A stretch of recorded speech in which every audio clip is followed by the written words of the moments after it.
નમસ્કાર મિત્રો, ફરી વખત સ્વાગત છે આપ સૌનું દ્વારકેશ ઓનલાઈનના એક નવા જ વિડીયોમાં. આ વિડીયોમાં આજે આપણે વાત કરવાના છીએ જ્ઞાન સાધના સ્કોલરશિપ વિશે, જેના ફોર્મ હાલ શરૂ થયા છે તેના વિશે. આ વિડીયોમાં તમને જાણવા મળશે ટોટલ કેટલી સ્કોલરશિપ મળે છે, જરૂરી પુરાવાઓ ક્યાં ક્યાં છે, છેલ્લી તારીખ કઈ છે, આ ફોર્મ કોણ કોણ ભરી શકે વગેરે માહિતી મળી રહેશે.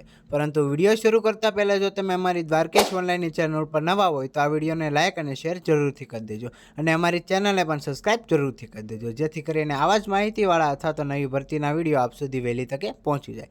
તો આજનો વિડીયો આપણે શરૂ કરીએ.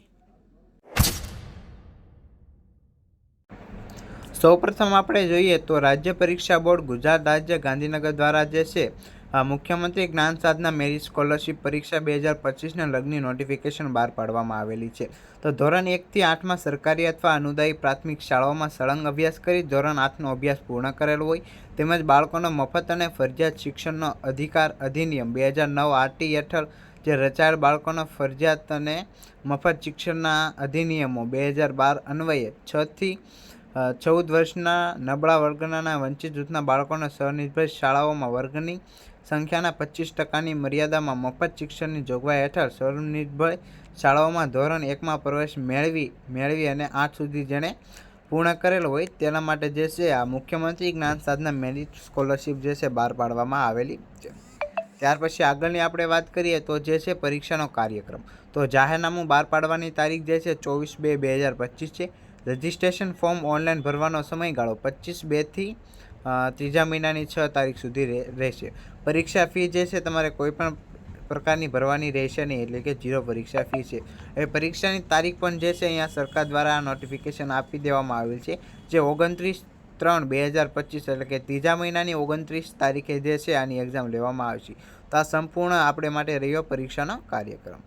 ત્યાર પછી આગળ વાત કરીએ આપણે કસોટીમાં બેસવા માટેની પાત્રતા. તો સરકારી અથવા અનુદાયી પ્રાથમિક શાળાઓમાં ધોરણ 1 થી 8નો સળંગ અભ્યાસ કરી ધોરણ 8માં અભ્યાસ કરતા હોય કે ઉત્તીર્ણ થયેલ હોય તેવા આવક મર્યાદાને ધ્યાનમાં લીધા વગર તમામ વિદ્યાર્થીઓ ને આરટી એક્ટ 2009ની કલમ હેઠળ જે છે જેના સ્વનિર્ભર શાળાઓમાં 25%ની મર્યાદામાં ધોરણ 1માં અભ્યાસ લીધો હોય અને ધોરણ 8માં અભ્યાસ પૂર્ણ કરેલો હોય તે માટે જે છે આવક મર્યાદાને ધ્યાનમાં લઈને આ જ્ઞાન સાધના મેરિટ સ્કોલરશિપ જે છે તેમાં તમે એક્ઝામ ફોર્મ ભરી શકો છો, એટલે કે ઓનલાઈન એપ્લાય કરી શકો છો.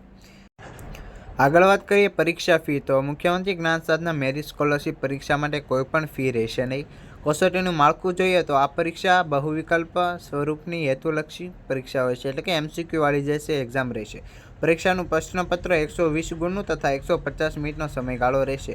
ગુજરાતી અને અંગ્રેજી ભાષામાં તમે એક્ઝામ આપી શકો છો. અહીંયા મેથના જે છે 40 પ્રશ્નો છે ને સ્ટેટના પણ 40 રહેશે. હવે અભ્યાસક્રમ જોઈએ તો MAT એટલે કે બૌદ્ધિક યોગ્યતા કસોટીના 40 પ્રશ્નો શબ્દાહિક અને અશબ્દાહિક તારીખ ગણતરીના રહેશે. આ પ્રશ્નોમાં સાદ્વિક વર્ગીકરણ, સંખ્યાત્મક શ્રેણી, પેટર્ન વગેરે જે છે તમને જોવા મળી શકે છે. ત્યાર પછી છે અભ્યાસક્રમ ધોરણ 8નો ઉપરોક્ત વિષયનો રહેશે, એટલે કે ધોરણ 1 થી 8નો પણ અભ્યાસક્રમ જે તે હોય તેમાં લાગુ કરવામાં આવશે અને તે જે છે તમારો અભ્યાસક્રમ તરીકે હશે. પછી SAT શૈક્ષણિક યોગ્યતા કસોટીના 80 પ્રશ્નોમાં ધોરણ 8ના ગણિતના 20 ગુણ, વિજ્ઞાનના 20 ગુણ અને સામાજિક વિજ્ઞાનના 15 ગુણ, અંગ્રેજીના 10 ગુણ, ગુજરાતીના 10 અને હિન્દીના 5 એમ ટોટલ જે છે અહીંયા 80 માર્ક હશે. પરીક્ષા કેન્દ્રની વાત કરીએ તો પરીક્ષા માટે નોંધાયેલ વિદ્યાર્થીઓની સંખ્યા પરીક્ષાલક્ષી વહીવટી અનુકૂળતાના આધારે રાજ્ય પરીક્ષા બોર્ડ ગાંધીનગર દ્વારા ગુજરાતમાં જે તે તાલુકામાં કસોટી નક્કી કરવામાં આવશે, એટલે કે તાલુકા લેવલે હશે. જ્ઞાન સાધના મેરિટ સ્કોલરશિપ પરીક્ષાનું પરિણામ અને મેરિટ કઈ રીતે બને છે તેના વિશે વાત કરીએ તો આ પરીક્ષાનું પરિણામ રાજ્ય પરીક્ષા બોર્ડની વેબસાઇટ એટલે કે SEBexam.org જે છે તેના માટે આપવામાં આવશે, એટલે કે આ સાઇટ ઉપર તમને ઓનલાઈન આપી દેવામાં આવશે. ત્યાર પછી છે મુખ્યમંત્રી જ્ઞાન સાધના મેરિટ સ્કોલરશિપમાં કટ ઓફ કરતાં વધુ ગુણ મેળવનાર તેજસ્વી વિદ્યાર્થીઓની યાદી પરીક્ષા બોર્ડ ગાંધીનગરની સાઇટ ઉપર જોવા મળશે.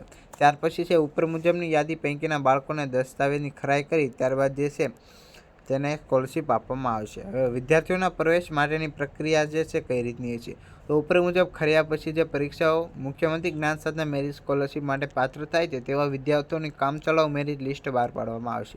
ત્યાર પછી રાજ્ય કક્ષાની આ યાદી તૈયાર કરતી વખતે સરકારના ધારાધોરણ મુજબ અનુસૂચિત જાતિ અને અનુસૂચિત જનજાતિઓનો સમાવેશ કરવાનો રહેશે. આમાં દરેક કેટેગરીના 50% લાભાર્થીઓ કન્યાઓ રહેશે.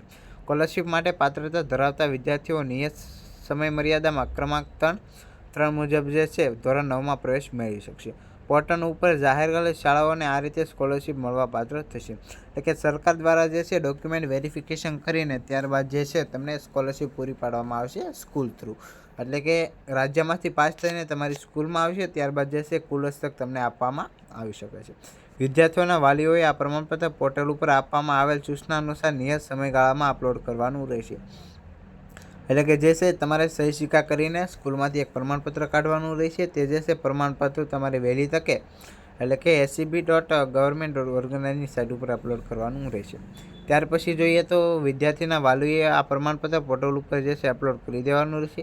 પસંદગી મુજબ શાળાઓમાં પ્રવેશ મેળવવાની સંપૂર્ણ જવાબદારી વિદ્યાર્થીઓની અને તેમના વાલીઓની રહેશે. તે બાબતે જિલ્લા શિક્ષણ અધિકારી કે નિયામક શ્રી શાળાઓની જવાબદારી રહેશે નહીં. આ પ્રવેશ મેળવેલ તમામ વિદ્યાર્થીઓની ફાઇનલ મેરિટ જે છે નિયત શાળાઓ દ્વારા તૈયાર કરવામાં આવશે. ઓનલાઈન અરજી કરવાની સૂચનાઓમાં વાત કરીએ તો આ પરીક્ષા માટે પાત્ર ધરાવતા વિદ્યાર્થીઓને સમગ્ર શિક્ષાની કચેરીના school.government.in સાઇટ ઉપર 25/2 થી 3જા મહિનાની 6 તારીખ સુધી છે ઓનલાઈન અરજી કરી શકે છે. ત્યાર પછી જે ઓનલાઈન અરજી કઈ રીતે કરવી તેના માટે પણ જે છે અહીંયા તમને સમજાવવામાં આવેલું છે. તો સૌપ્રથમ તમારે scholar.gujaratની પોર્ટલ પર જવાનું રહેશે. ત્યારબાદ શાળાનો આધાર ડાયસ કોડથી તમારે જે છે લોગિન કરવાનું રહેશે. ત્યારબાદ શાળાના કોઈપણ એક શિક્ષક ટીચરના કોડ નાખો. ધોરણ 8માં અભ્યાસ શિક્ષકના કોડને પ્રાથમિકમાં આપી. જો તમને બદલી કે નિવૃત્તિ થયા હોય તો શાળાના અન્ય શિક્ષકનો પણ તમે જે છે કોડ અહીંયા એડ કરીને તમે ફોર્મ જે છે ભરી શકશો. ત્યાર પછી જોઈએ તો હવે ધોરણ 8 પર ક્લિક કરવાનું રહેશે. ધોરણ 8ના તમામ વિદ્યાર્થીઓના કોડનું લિસ્ટ સ્ક્રીન પર દેખાય છે. તમામ વિદ્યાર્થીઓને એક પછી એક ફોર્મ ભરવાનું રહેશે. ત્યારબાદ વિદ્યાર્થીઓના કોડ પર ક્લિક કરી તેનું ફોર્મ ખુલશે.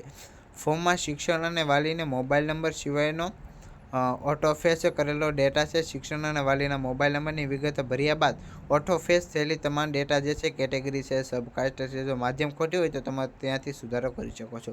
ત્યારબાદ જે છે સેવનું બટન પર ક્લિક કરવાનું રહેશે. ત્યારબાદ જે તે વિદ્યાર્થીઓ સેમ થતા રહેશે તેમને સેવડ દર્શાવશે. જો આ રીતે તમામ વિદ્યાર્થીઓના ફોર્મ ભરાઈ ગયા બાદ સબમિટ બટન પર ક્લિક કરવાનું રહેશે. ત્યારબાદ સેવ કરી તમે એપ્લિકેશન પ્રિન્ટ પર લઈ શકો છો. ત્યાર પછી અહીંયા તમને અગત્યની સૂચનાઓ આપી છે, જેમાં વિદ્યાર્થીઓ માટે ફોર્મ ભરવાની વ્યવસ્થા શાળાઓ દ્વારા કરવાની રહેશે. આ સ્કોલરશિપ પરીક્ષા માટે ઓનલાઈન ફોર્મ જ માન્ય રહેશે. સ્કોલરશિપ પરીક્ષાના મેરિટના આધારે તૈયાર કરવામાં આવશે. હવે પરીક્ષા સંબંધી વિગતો માટે સતત માહિતગાર થવા માટે www.xb.exam એટલે કે સ્ટેટ ગવર્મેન્ટની સાઇટ ઉપરથી તમે જે છે આનું મેળવી શકો છો. ત્યાર પછી જે છે આ પરીક્ષા માટે રાજ્ય પરીક્ષા બોર્ડ ગાંધીનગર દ્વારા આવેદનપત્ર ઓનલાઈન ભરવામાં આવે છે અને તેમાં જે માહિતી માંગેલ હોય તે માહિતીની વિગતો વિદ્યાર્થી દ્વારા છુપાવવામાં આવેલ હોય અથવા તો ખોટી માહિતી જે છે તમે આપેલી છે તો જે તેના સરકાર દ્વારા રદ કરી દેવામાં આવશે. હવે વિદ્યાર્થી શાળા ઈચ્છે તો વેબસાઇટ પર ઓનલાઈન ભરેલ ફોર્મની પ્રિન્ટ કાઢી પોતાની પાસે રાખી શકે છે.